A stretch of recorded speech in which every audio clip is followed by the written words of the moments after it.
Hello and welcome everyone. Thank you for joining us here today. We are talking on the topic of moving with kindness for more ease, how movement, snacks, and moving with kindness can support us to be and do the things we desire. Now, that was quite a bit of a topic line, wasn't it? But we are going to really delve into quite a few of those parts from this wonderful expert I've got joining us today is Erica Webb. Welcome, Erica. Hello, Sonia. Thank you for having me. Oh, look, it's so lovely having you here.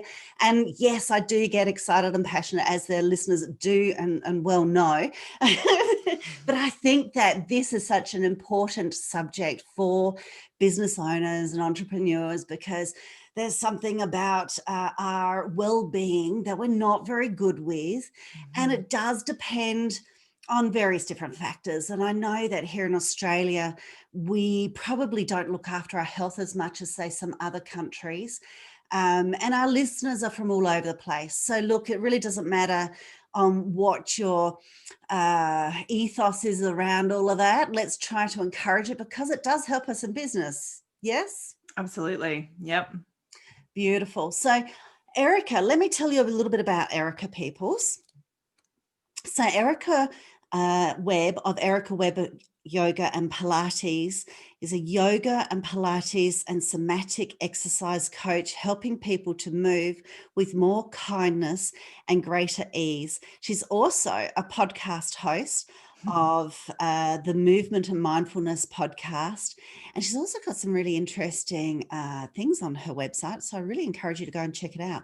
The virtual classes, which a lot of people are doing a lot more this year in 2021, and some guided audio, which I think is fabulous. There's not a lot of people that are doing the Pilates and the yoga who are offering guided audio. So I'm definitely going to check that out because I love listening to things as I fall off to sleep of a night time. And let me tell you a little bit more of an inside story there, peoples. Erica is a humble soul. She's a real sweetie. If you go to her website, she actually is very much so, has an ethos and passion like myself as far as paying it forward and helping other people. And it's very evident. She just doesn't say that. She actually does it. She's actually got there listed on her website that she has given back a percentage of her profits to the Indigenous Literacy Foundation and Black Dog, which I think is seriously awesome. So as you could probably hear, I really like Erica so far. So let's explore a little bit more about you, Erica. Please give us a bit of context and a background story for yourself. Yeah, absolutely. So I'll try to give you the concise version. But basically, I used to be in the corporate world. I did the university thing, got a little bit burnt out in university doing a double degree of where I sort of just dropped out of part of it because I started having panic attacks. And through that process, I had already started to dabble in yoga, but I hadn't really gotten terribly serious about it. And it was really around the same time that I started to do a lot more with movement. And I kind of had it in the back of my head that maybe one day, maybe when I had kids or later on down the track, I might, explore that as an option for a career. But I kept going down the corporate path and I found myself in a position where I was getting burnt out quite regularly. So I ended up leaving, doing my yoga teacher training and kind of just diving into that world, but in a way that I guess kind of like I felt like a little bit on the outside of that world, to be honest. I never really have fit into the yoga teacher mold, if there is one. I don't know that there is one. Maybe that's why I feel on the outside of it. Maybe there isn't one. But I always found that when I was moving and when I was moving in a way that made me feel calm, I just was able to deal with life better. That was really the thing that I found, was I felt much calmer in my everyday life. And then I had kids and I had two little boys within 2 years, and I fell into a pretty dark place. When they were really little, I really wasn't coping very well. I was a bit of a mess, and I fell into a place of feeling a lot of self-loathing. And that was when I was still teaching. So I'd been teaching for many years up until that point. And I had always taught from this place of self-kindness and using our movement as a practice to look after ourselves. But then I found myself in this place where I was like, I didn't feel like I was, looking after myself at all. I was in a really messy place. And it was through this process of learning to be kind with myself that I really kind of brought myself back to life in a lot of ways.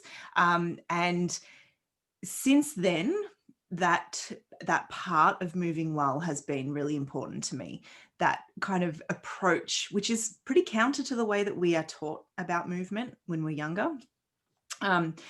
It's not taught to us as a self-kindness practice. It's taught to us as something that helps us change the way we look, essentially, to fit into some particular model. And so, being kind to myself changed my life, and moving in a way that wasn't intended to necessarily look a certain way, but to simply feel well in my body, was life-changing. And so that has been what I have then continued to offer out into the world. And I've done a lot of study in the interim. And so I'm not a particularly traditional type of teacher, but the way that I teach is very informed by psychology, neuroscience, anatomy, and moving in ways that help us kind of see and shift out of our habits, which is really important, and really important for entrepreneurs and business people, because we have a lot of them, namely sitting at our computer all day long. Yeah. Yes. And stress plays havoc on our bodies and our emotions, and so a mental, physical and emotional and spiritual sort of what makes us as human beings, and it manifests in lots of different ways. And some people might sort of go, oh gosh, that that could get a bit woo-woo with some people's approaches to it, and everyone's an individual. I have personally not only witnessed but encountered it in lots of different ways over my many years of being in business, and different mindsets that I've had and how I've come across it.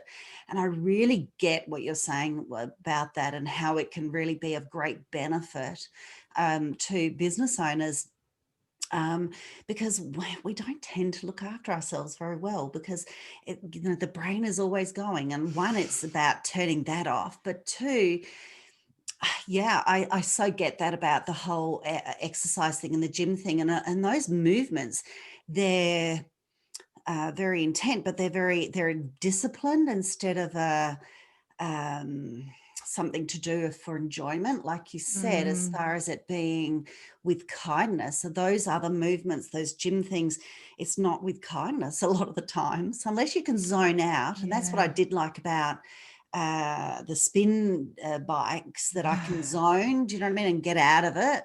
But that's the only thing I like as far as the gym is concerned. That's interesting. And see, this is the thing. I actually love the gym. So I love the gym. I love lifting heavy stuff. Yeah.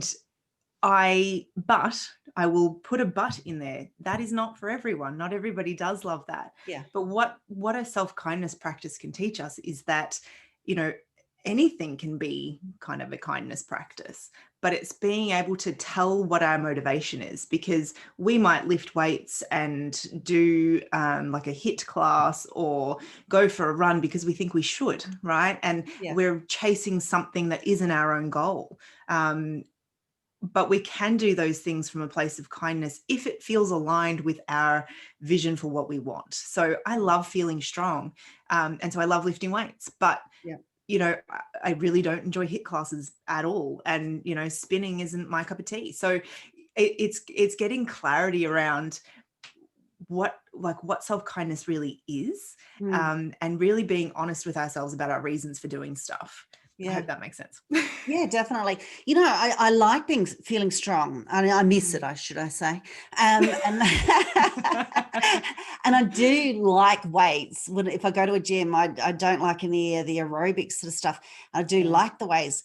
I would never have put, though, kindness and joy associated with that. So because to me, it's it's a discipline. I love, you know, hitting a boxing bag, certainly. And so trying to do a bit of kickboxing and all the rest, it's a way of exerting you know, frustrations and unnecessary energy.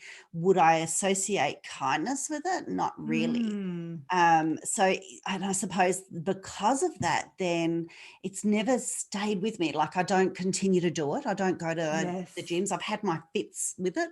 Yeah. And yet I know a long time ago, in another lifetime with me, when I was young, I actually did some discipline sports with dance, discipline dance, competition dance, and ballet. And ballet was to help me with the correctness of the sport, the dance that I did do. But I actually found ballet was my way of zoning out. For me, it was meditation. And I Yeah. miss it so much. Being much older, all of that. There's no way you're going to get me in a leotard. And I've often thought, you know people have said, yes, I should go and do yoga and Pilates. And I did that in my 30s a little bit when I went back to masters with and on stage work. But it's I'm looking for something else, I think, that's going to be short and quick and easy, especially being a business owner. Yep. Because of these changes in 2020 and going forward, business is changing big time. So we're having to spend a lot more time on that. So I'm really curious with a couple of the things that you've got on our topic today as far as movement snacks. I mean, hello, what's that? And then this whole thing about somatic, which I got you to explain to me prior. And I thought, oh my gosh, I think that's something that I was inadvertently doing. So please explain to us all of that. Okay. All right. Let's talk about movement snacks Yeah. first. Okay. I love movement snacks because who doesn't like a snack, right? Like I do love food too. So it works well. But a movement snack is really this idea of something that you can do in a short space of time that is responsive to the way that you feel. Because the reality is that, you know, when we kind of go to add an exercise class or a movement class into our lives, we scan the calendar, right, for like an hour block where we're like, where am I going to find an hour to move? And often that'll be the thing that stops us from doing it at all because we can't find the time and it feels like it's impossible to slot it into our week. But the reality is that as bodies, variety in our movement is what bodies crave. That is what they love. And the best way to do that is in bite-sized chunks, because when we move with variability throughout our day, we are giving the body the feedback that your brain needs to be more comfortable. And so for some reason, we've been kind of led to believe that the only appropriate way or the only right way to do these things is in hour-long chunks, and it's just not worth it if we don't do that. And I think that that is nonsense. I think it's great if you can spend an hour on your yoga mat or at the gym or doing whatever it is that you love. But if that's not practical, and even on the days where, you know, maybe you're not doing that, moving in response to the way that your body feels is really important. And one of the ways I love to think about this is if you had been sitting at your desk for 3 hours and your tummy started to rumble, you'd be like, I'm hungry. I need to go and get something to eat. But when we sit at the desk for 3 hours and we think, God, my shoulders are starting to really hurt, we don't think maybe I need to move. We think, what the heck is wrong with my body? But it's the same thing. It's your body saying, hey, do you reckon we could like move? You know, it's literally your brain saying, I don't know what's happening here anymore. And it's sending a signal to move. That is what is happening. And so movement snacks allow us to do a couple of things. They allow us to get that variability into our day, which is really important. They allow us to be responsive to ourselves. And when we're more responsive, we have to foster that capacity to listen to what is going on in our body. And that is something that we often lose, at least temporarily, or we learn to ignore. Probably that's more accurate. Yeah. We learn to ignore it because it's inconvenient. You know, it's like, I don't want to have to get up and go for a walk right now, or I don't even know what to do to shift this tension, right? And so when we learn to be more responsive, it is, it's like this relationship with ourselves that is really kind, because it doesn't feel good when you ignore that desire to eat or have a drink of water or go to the bathroom. Like, all of these things are signals that your body's sending you. And yet when it comes to tension in our body, we automatically assume that there's something wrong with our body, rather than we're just not responding to what our body's asking for. Yeah. So does that make sense? Oh, look, big time, big time. And I'm so pro that myself, because I'm really anti a lot of quick fixes, because it's just a quick fix. It's not about working with, okay, what the base problem is, but why is that base problem there, and how to work on that in a more natural way. So I know a lot of people that tend to just go for the paracetamol, or they go for the ibuprofen. Oh Yeah. my gosh, I'm so sorry. I get, or that even worse, see, I get passionate, or that they go for the energy drinks. Hello, since when do we need energy drinks when we actually have that in our systems at a far greater consistency and the amount that we can draw upon in ourselves naturally? Why do we need to have something that's going to make, big major companies rich? And let alone the fact that it can actually cause a lot of problems. It actually gave my eldest son his first heart attack, but that's a whole nother story. Oh my gosh. Yes. Well, so all these young people, and then the ibuprofen, if you have too much of that, people just think that, oh, I've got a pain, I'll just take that. You cannot stay on it consistently. Otherwise, it actually is a toxin, and it's really, really bad in your liver. Anyway, so movement, I know, does release a lot of those chemicals, let alone the fact of the actual muscle and dealing with the baseline issue and the reasons why. And this is why I really wanted to have you on this show, to give us some tips in and around that. So perhaps before we get to the tips, do you want to also explain what somatic exercise is and what the benefits of it is? Yeah, absolutely. So I guess as a prelude to what somatic exercise is, it's worth mentioning what we hear often about this idea of the brain-body connection, right? And it can sound a little bit woo-woo, a little bit esoteric, but the reality is that your brain and your body are connected. And we have a map in our brain of our body.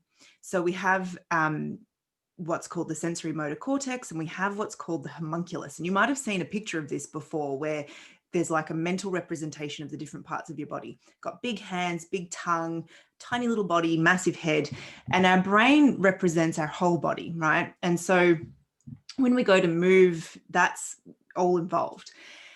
But your brain is a black box. Like, your head is a black box. We don't have, it's not like you're receiving information from anything other than what you're doing in the world. And so in order to understand where we are in space, in order to understand what's going on at a particular part of your body relies on movement. It relies on the signals being sent from movement to go to your brain to make decisions about what we can do. And so oftentimes we'll feel very tense because we're not moving.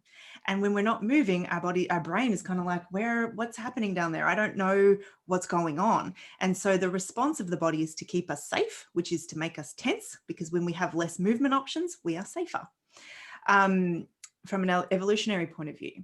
So what somatics does is it affects that brain-body connection. So it's based on this idea of a really big word called pandiculation. And a pandiculation, if you have a cat or a dog, you see your cat or your dog do this all the time. They do these big stretches, these big, lazy, almost full body stretches every time they get up from a rest. And we do them too, but we often override them a little bit. So in the morning, if you do like a big, yawny stretch, that's a pandiculation. So it's an intentional contractile moment where you're sort of shortening the muscles. And then it's this intentional, conscious, slow release. And what that does is obviously sends information to the brain, but it's also giving us an opportunity to shift from these habit-formed tension patterns to more ease.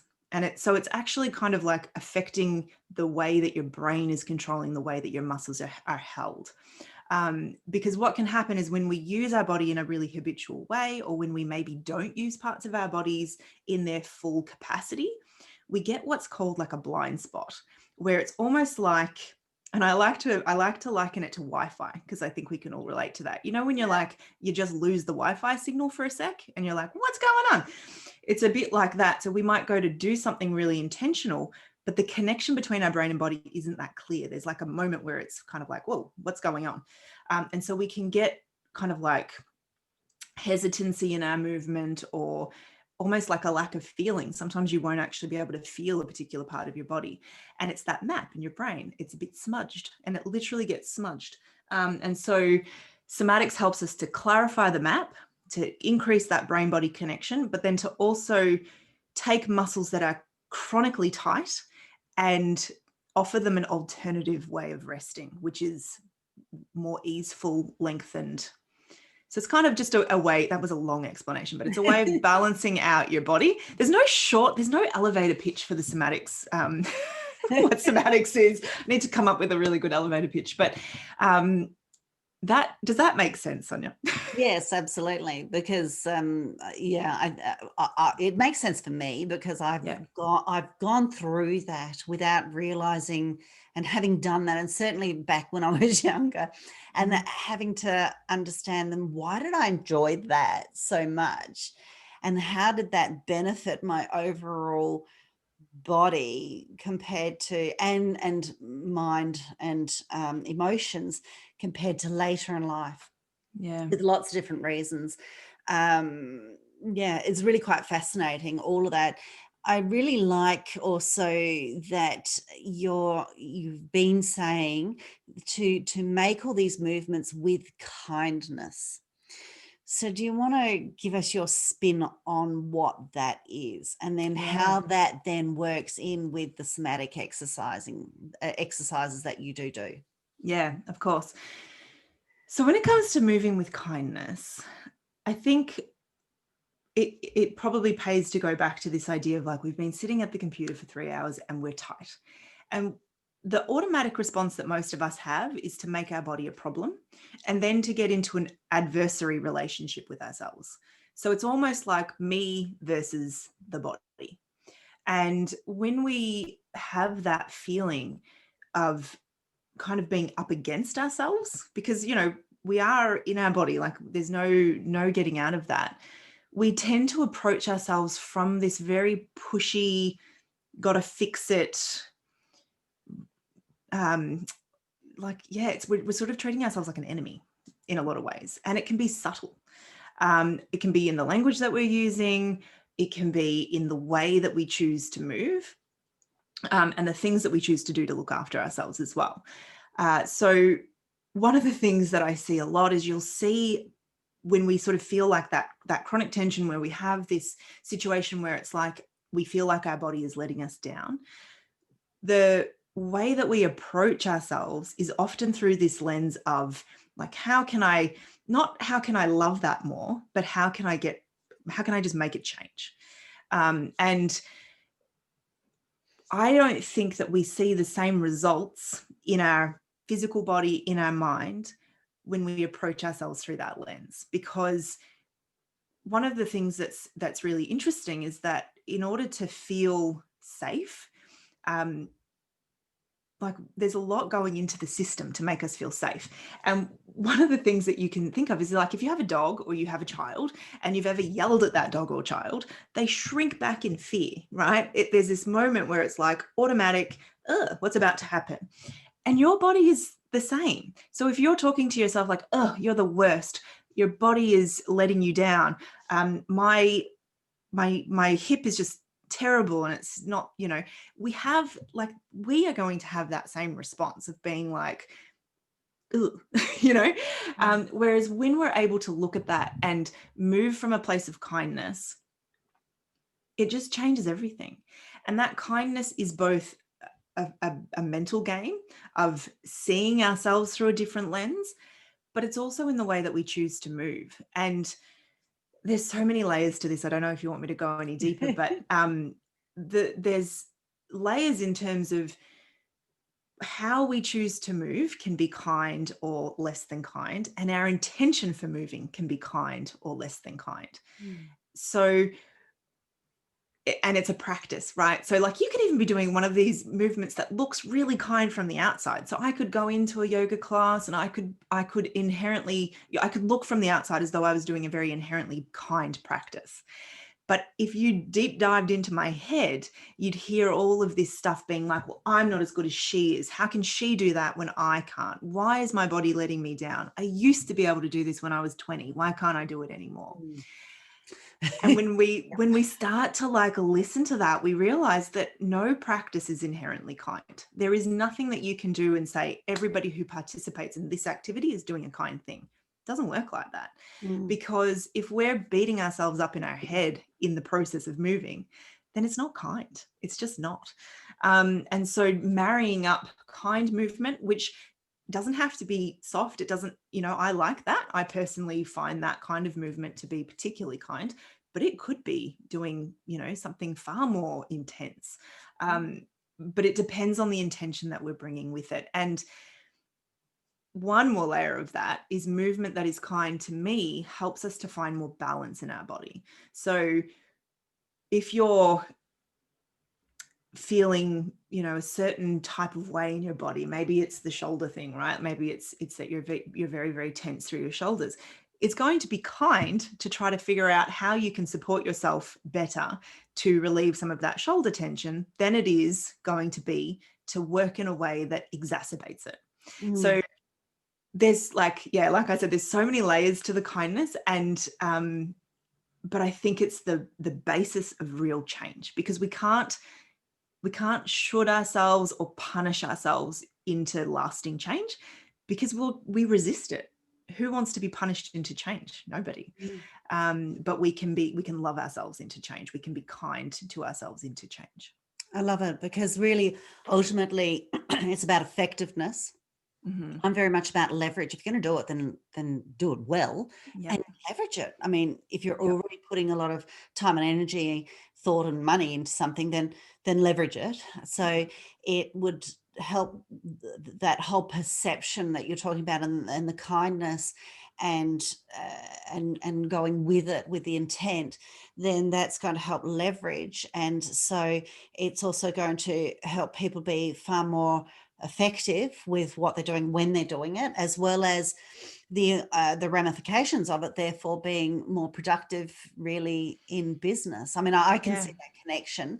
Do you want, for perhaps some of the listeners who are not seeing that connection between that ramification as far as all of that and then how it affects their business, do you want to just sort of bridge that a little bit for us? Yeah, absolutely. So any kind of practice that we do on, with our body can be extrapolated out into the rest of the world. And there's probably a couple of angles that we can come at this from. So one of them that is probably the most obvious is that when we feel physically better in our body, we have more capacity to do the things we want to do. So, if you are constantly dealing with chronic tension, your shoulders are always sore, you end up with an arm that won't move because of RSI. We can't be who we want to be when we're in that condition. We limit our capacity so much because being uncomfortable takes a lot of energy. It's exhausting. So anyone who's had any kind of chronic tension experience or pain experience knows this. It's distracting, it's tiring, and it really can erode our sense of self-worth. Because we can feel like we're failing, right? So from just a very practical point of view, when we are more comfortable and when we feel like we can be, like we feel like we have the tools to be able to respond to how we are, that is so empowering, because it means that we're not constantly needing to outsource ourselves, right? Our self-care. I'm all for hands-on treatment, but one of the things that I see a lot is people get to this point where it's like, I can't do anything until I get to my massage therapist or my chiropractor or my osteopath. And they forget that they have so much capacity to change the way that they feel with some simple tools. So from that point of view, it just opens up your world. But on a subtler level, when we start to practice this self-kindness stuff on the yoga mat, I'm going to just call it the yoga mat, but it could be any kind of movement. When we start to notice the way that we're thinking, when we start to notice the way that we respond to ourselves, when we start to notice these patterns, because there's habits that we hold in our body in terms of the way that we move, and we start to notice those, and we start to notice those thought habits too. And it's been my experience that in learning to understand myself better, I'm better able to set my boundaries around work. And look, I'm not perfect at this, because like any entrepreneur, like I think, eat and sleep my work, really. So, but we're better able to sort of make those more subtle distinctions that before we maybe just would have dismissed or fallen into habit over. So, you know, saying yes to everything or saying no to everything or whatever, we start to develop that inner ear, that capacity to really listen to, like, what is the kind choice for me? And we start by playing with movement, but then, you know, like you might get an opportunity fall across your desk and you're more able to sort of tap into, like, does this feel good for me, you know? And so it helps us to develop that inner sense of knowing what is true for us. But I have a big statement that I think is on my website somewhere, and I talk about a bit in my world around, like, we change the world when we treat ourselves with kindness and when we look after ourselves. Absolutely. And it sounds like a huge claim, but I know you get it. And there's just something that shifts in you when you like yourself more, you know, and when you are able to move from a place of kindness, when you're able to just be in yourself with more comfort, I don't know, it just magically makes more time. It influences the people in your home. It influences the people you work with. It influences everything. And so, you know, I think our, like, I think we're all required to do this on some level, because it's not just for us, it's for our kids, it's for our colleagues, it's for our business partners, it's for everyone. Like, it makes such a difference. And so, you know, like little things, like I donate 5% of everything that I bring into charity every single month. And that is a huge part of my reason for being in business.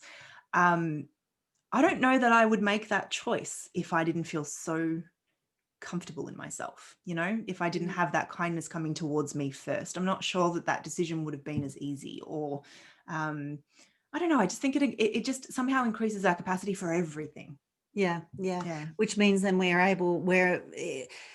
because in a way that like attracts like, so you're putting out with kindness, it's going to attract to you. Yep. So you become a whole lot more victor rather than victim, and more opportunities present. People like people who ultimately really do like themselves, not in a selfish way, but because they're giving outwardly love. People are attracted to that. People are not really attracted to, you know, nasty pasties or the cold pricklies, like we used to call them in the 80s, and compared to the warm fuzzies.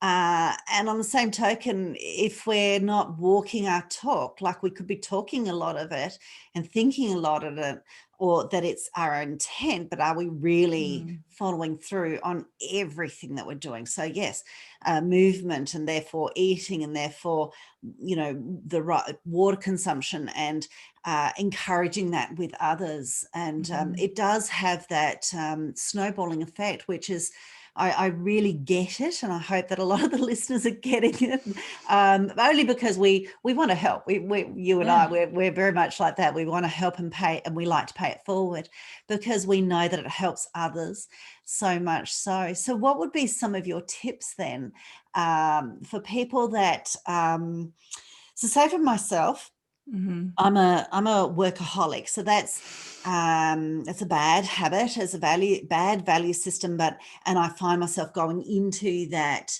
as an easy thing because it's it's like a piece of chocolate, and I have to be very aware of it. And I have my accountability buddies like my husband and my children, and how they will raise those flags or other things, so that I do have time out for me, time out for them, and not be like that. But say, for me, I know I can lose time like that and just be, I've taught myself how to be focused, because I used to be off with the fairies a lot when I was younger. And sometimes every now and then I go, oh my gosh, I've done it again, sitting for 4 hours, and now I can't move. Yeah. I'm frozen. So one, to stop us to get to that point, and two, what if when we are like that? Yeah. What could you give us as some tips? What can we do? What can super easy stuff. Just so at the desk. Yeah, you can do stuff at the desk so easily. So the first thing that I would say is even just watch your language. You have a bad habit. You don't, you just have a habit. There's no bad habits. Okay. It's just a habit. And understanding that your brain likes habits because they make things efficient. And so you will always fall back into your habits because they are efficient. And so this applies to our physical body. It applies to the way that we move through the world. And I think when we can just accept that that is true, then we can move forward with more kindness in that too, not making it a problem, right? Like, it's just like, okay, this is the habit that I have. How am I going to then work with that to find more comfort? And look, I do the same thing. So I'm a workaholic too. So I can get stuck at my desk for 4 hours and be like, oh my goodness, I am so sore. Two things that are really important. One of them is breathing. And when we breathe well, and you can do this at your desk without leaving, without even getting up. When we breathe well, we want our rib cage to be moving. And when our rib cage moves, it affects our shoulders. It affects our organs. It affects our pelvis. It affects everything. And so taking 20 seconds just to breathe well can make a huge difference. And the way that I describe this practice to people is to think about the circumference of your lower rib cage. Then you can even bring your hands to it. And what you want to think about is, as you breathe in, expanding into the circumference of your lower ribs. So not up here, not up in your chest, but really thinking about expanding into that lower circumference of your rib cage in all directions, out to the side, out to the front, out to the back. And seeing if you can just do that, breathing in to a count of 4 and then breathing out to a count of 4. And your shoulders are soft and your face is soft. And as you do that, you'll notice like you get a lot of movement. And it might not happen at the start, because if you're not used to that kind of breathing, then, you might be like, nothing moves. I can't feel that. But a simple breath practice like that can change the game, because when we move that part of our body well, it affects everything. So that would be my first tip. Okay. And it might be that when you realize you were doing that. Yeah. Does that mean that don't let the upper part come out as well? Just it'll move. Really, it'll move as well. Yeah, it'll move. I found that what we want to try to relax that and not let that, and here it's like, oh, I felt pain in there. Oh, there's a muscle I haven't used. Yeah. So you can let everything else move as well, but we're thinking about drawing that breath in a little bit more broadly, because we have a huge amount of capacity to breathe into the back of our rib cage, into the back of our lungs. There's actually, quite a volume there that we often miss. And so just learning to breathe in a way that is kind of more circumferential, that whole rib cage moving is really important. And you can do that so easily, right? It doesn't require anything. And that's a really good first step if you've been like 4 hours and you're like, okay, how am I even going to move from here? Breathing, right? And breathing through your nose. The second thing that I would say is, shoulders are a huge one for entrepreneurs, because we're sitting at our desks all the time, and our arms are in a very specific position. One of the things that we see though is that when we go to like move from there, we don't often do it very well, because what we'll do, and I know that this is an audio, so you might not be able to see what I'm doing, but oftentimes what we'll do is we'll thrust our chest forward to try to ease out that tension in our shoulders. But when we do that, we're not moving the shoulders relative to our torso very much. We're actually just back bending. And so we'll be like, why isn't this working? And the reality is it's not working because we're not doing what we think we are. Yeah. So my big tip for shoulders is just to take them in circles and to see if you can hold your torso really still. So your rib cage, holding it right where it is, and just rolling your shoulders around in some really big circles. So super slow, so slow, so slow, slower than you think, and seeing if you can find the biggest circle that's possible while you keep breathing. And then you do it forwards, you do it backwards a few times. And that movement it's so simple, Yeah. but it I is taking you out of your habit. bones. Yeah, and you might feel some cracking, you might feel some Yeah. stuff, but we need to get specific about what we're doing, right? So even like rolling your shoulders back, but can you roll your shoulders back without thrusting your chest forward? Because we have these habits and we really need to move beyond them. Otherwise, all we're doing when we move is embedding the same habits we already were engaged in. And this is where I think a lot of us get stuck, because we think, but I've been doing all the things, I've been doing the stretches, I've been doing those movements.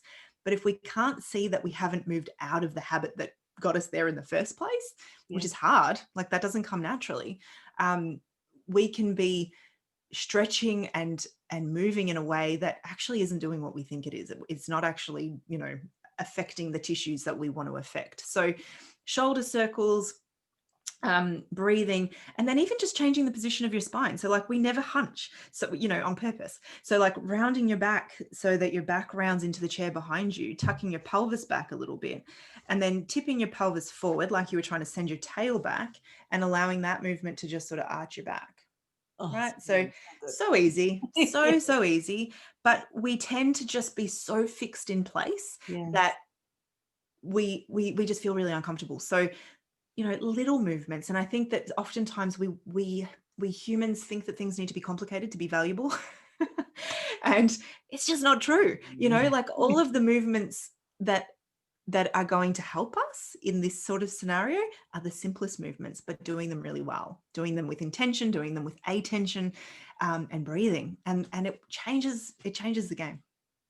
I love that. Love that. Love that. I'm going to, after we finish with this, I'm going to continue to do more of that. And Yes, good. so how about accountability? What would be a good tip for accountability for it? Yeah, so accountability is an interesting one because it's something that we all struggle with, and by far the thing that comes up the most in my community and in people who sort of say, I want to do this, but I can't stay committed. That's the thing that comes up time and time again. How do I just like do what I say I'm going to do? And I think that this is a much deeper problem than just movement. I think that this is a human issue of like self-integrity. How do we remain self-integral? And I think my best tip around this is to be really clear on your why, because it comes back to this kindness thing. If you're doing your movement because you should, it's a crap reason and it's not going to motivate you, right? Like anything that you put on your to-do list that is simply a should, like, that's like me telling my kids you should go clean your room because I said you should. Like that's terrible. Yeah, but no, it doesn't work well. but if they're like, I'm going to get $5 if I do that, there's, they're really clear on why they're doing it, right? And I'm not a parenting expert, so don't listen to that. But I don't know if I should be paying them or not. Anyway, but being really clear on your why, because once you know your why, the motivation doesn't need to exist, because it replaces motivation, because motivation is completely fickle and it will not be there when you need it. So if your why is, I would like to end the day with less tension, I would like to feel more ease, I would like to feel stronger, I would like to feel calmer, I would like to feel more connected. We write those things down and they feel different, right? Like that feels different. When you listen to that list or when you write that list, you think, oh yeah, I do really want to feel that. I want that. And so that will take us there. And so, that's maybe not accountability, but that's a bit of the self-integrity piece. And then accountability can be as simple as, setting a reminder on your phone. It's not so much accountability because you don't have to check in with anyone, but just doing little things where you're like, set a timer for 20 more minutes and then remind yourself to move, and just keep it simple, because oftentimes what will stop us from doing the thing is that it's too complicated and we forget how to do it, or we think we have to go get changed or whatever. Like you can do all of this in whatever you're wearing. I always say you could do it in a ball gown if you wanted to, but I don't know anyone who's wearing ball gowns at the moment. It doesn't have, we have to get out of our own way. And then if you want an accountability buddy, get an accountability buddy, or, do something that kind of holds you to your word, like using your partner or your children to kind of just remind you about it. But when we start to do it in a way that is responsive to the way that we feel, once you start noticing these things, it's hard to unnotice. So, once we realize that, moving my shoulders helps them to feel less tense, the next time you notice that your shoulders are tense, you're like, oh, I know a thing that I can do to help that. So it's just coming back to your reason why, and just doing it when you remember and when you notice, and setting some reminders if you need to. But we're made to move. This is the thing. We're not doing anything that is beyond our capacity. This is stuff that our bodies they want, and they know how to do. So it's just sort of going with that. I love that. I love that so much. And when I look at what our topic is and how at the end there it's about supporting us to be and do the things we desire, again, that's very much like, oh, well, putting that out there, but there's the whole bridging and the connecting. And I think that the why, let alone as an accountability, let alone getting an accountability, I think that is a beautiful bridging, and I suppose maybe make oneself accountable so that they always remember their why, or that, have it up as a visual reminder or something. Yeah. I think that is a fabulous bridge, and I think that's definitely going to help me, and I hope that helps a lot of the people listening as well, because there's a lot of us that we know how, but it's all those other connectors when we get so busy, and we enjoy getting busy, which is productive. Again, that was another thing I was told. I smacked my fingers by another person I interviewed. They said, no, Sonia, that's wrong words. It's productive. So the things I learned, this is lovely. And no more bad habits. It's just a habit. So, always learning. Because I think when we give ourselves permission just to see ourselves as human, it takes some of that stigma off, because I don't know why we have this way of making everything a problem and everything wrong. And, your body and your brain wants to make habits because it's efficient. So, having a habit isn't inherently bad. It's just, is it serving the purpose that you want it to or not? And I think that and even we're just human, so we have crazy thoughts, and we have busy thoughts, and we have bodies that need attention, and so when we just allow our humanity, it's like, okay, that's just how it is, and then how am I going to choose to respond to that, rather than spending all this time beating ourselves up about our very humanity. Like, we're not going to get rid of that. We're not going to change that. So it's learning to be more responsive in a kind way to what is true, Yeah. Love it. Oh, look, so many pearls of wisdom that you've shared with us, and I love all the tips and the way to help us to see things in a different perspective, to be able to achieve the things that we want to achieve, which I absolutely love. So I must ask you then, what is on the horizon for you? Perhaps not so much the end of 2020 because it's just around the corner, but maybe then looking at 2021 for you. Yeah, so I run all of my business pretty much online these days, which was already kind of in train pre-2020, which is fun. But on the horizon for me is just kind of continuing on with what I'm doing. So I run a virtual studio called the Mindful Movement Virtual Studio, where I live stream and I do pre-recorded classes and lots of movement snacks. And I'm going to carry on with that. I also run an 8-week course that's called the Full Body Reset, where we really deep dive into some of the ways that we can sort of recognize and move beyond our habits. And that there'll be a new round of that in 2021.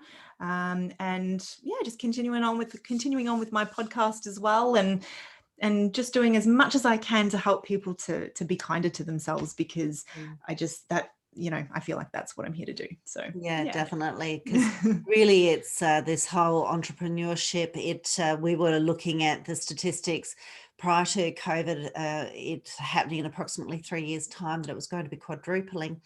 And the business arena in the next 5 years, 5 to 10, is massively different for lots of various different reasons, but particularly because of the different generations that are coming through and how those businesses are structured. But because of COVID, everything has now moved forward and it's Wow. happening now. And so moving into 2021, I think that this is really important to take on board a lot of the lessons that you've given us today, because there's going to be a lot more people doing a lot more of their either, whether it's a sideline hustle or whether it is their business, or doing extra parts to their business. So just to remember that we are human and to be kind. Yeah. And we can then still benefit from it. Who would have Yeah. ever thought? Yeah. And look, a bit of tongue in cheek, because I know I still want to smack my fingers every now and then, but no, I'm going to be kind and go, that was a habit that served me then, and I'm going to go into a new habit now. Yes. See, And you know what, Sonia, this is the other piece that maybe I didn't mention. We have to be kind and noticing when we're not kind, because if we then beat ourselves up for like all those times where we weren't kind, we're kind of missing the point. And yeah. you know, I do this all the time too. So it's not like we just magically become these unicorns that just think kind thoughts towards ourselves all the time. It doesn't work like that. It's always a choice. And in those moments where you're like, wow, I really just chose be like opposite to kindness. I was just a real mean person to myself. You know, you notice that with kindness too, and you make a different choice as you move forward. So the kindness piece is wrapped up in everything. It's wild. Absolutely love it. Love it. Love it. Love it. And so do you have an offer you would like to give the listeners? Yeah. So I have got a free 25-minute class that I would love to share. It's called the Upper Body Reset, and it's just a combination of these gentle practices that I teach to really unwind tension in your upper body, which is where entrepreneurs are holding it: shoulders, upper back, and neck. So you can grab that, and I'm sure that you'll have the link there. Yeah, On my website. definitely. So the listeners know that they can go to my webpage, soniaclark.com/episode, but the soniaclark.com. You go there, click on the podcast tab and find Erica Webb, go into her page there. All the details are there, and her interesting bio as well. Look, I thank you so much for sharing your time with us and all of your information with us. And it was lovely to also to showcase another Aussie on this show. Yes, thank you so much, Sonia. It's been lots of fun. Thank you very much. Okay, we'll say bye-bye. See you.